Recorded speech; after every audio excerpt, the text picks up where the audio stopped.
सुप्रभात, नमस्कार, स्वागत है आप सभी का। आप देख रहे हैं राज्यसभा टीवी। मैं हूं प्रीति सिंह। आइए इस वक्त की सुर्खियों पर एक नजर डालते हैं। देश में अगले 19 दिनों के लिए दूसरे चरण के लॉकडाउन की शुरुआत आज से हो गई है।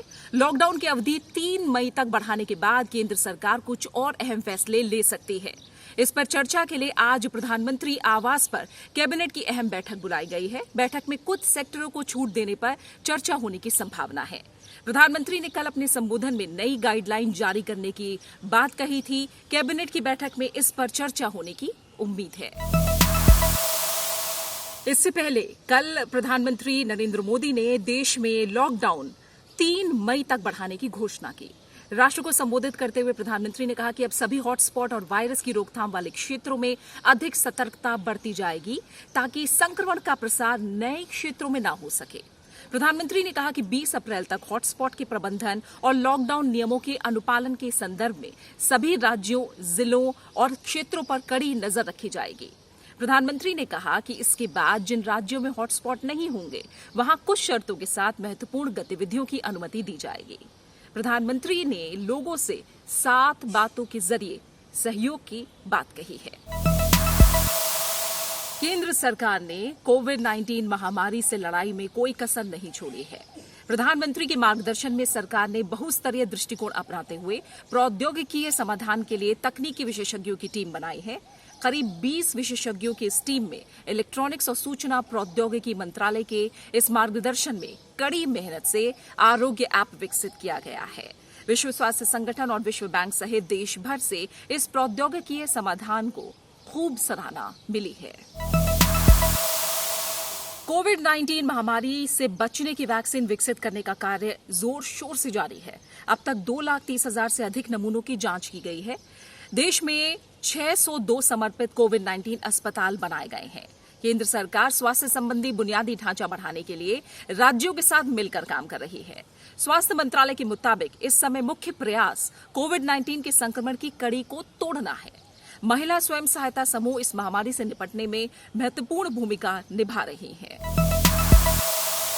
उपराष्ट्रपति एम वेंकैया नायडू ने लॉकडाउन 2 को समय की मांग बताया है।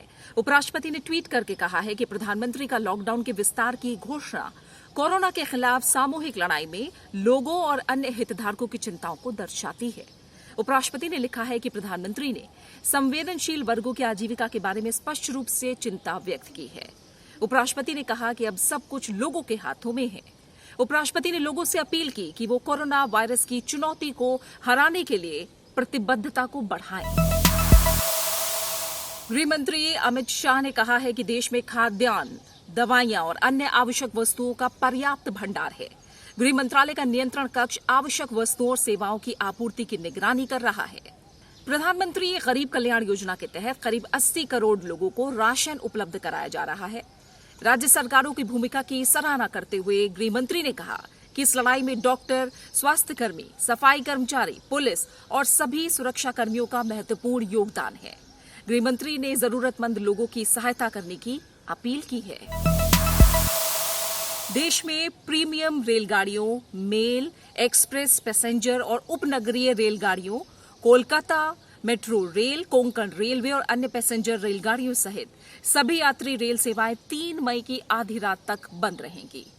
कोविड-19 महामारी से निपटने के लिए लॉकडाउन की अवधि बढ़ाए जाने के मद्देनजर रेलवे रद्द की गई सभी रेलगाड़ियों के टिकट का पूरा किराया वापस करेगा। वहीं नागरिक उड्डयन ने सभी घरेलू और अंतर्राष्ट्रीय उड़ानों को निलंबित करने का ऐलान किया है। कोरोना वायरस से दुनिया भर के देशों की अर्थव्यवस्थाओं को काफी नुकसान हो रहा है। अंतर्राष्ट्रीय मुद्रा कोष के मुताबिक इस साल वैश्विक अर्थव्यवस्था में 3% की गिरावट आएगी। IMF ने इसे 1930 की महामंदी के बाद के दशकों की सबसे खराब वैश्विक गिरावट करार दिया है। दुनिया भर में कोरोना वायरस से अब तक 1,20,000 से ज्यादा लोगों की मौत हो चुकी है। इसी के साथ सुर्खियों में फिलहाल इतना ही। नमस्कार।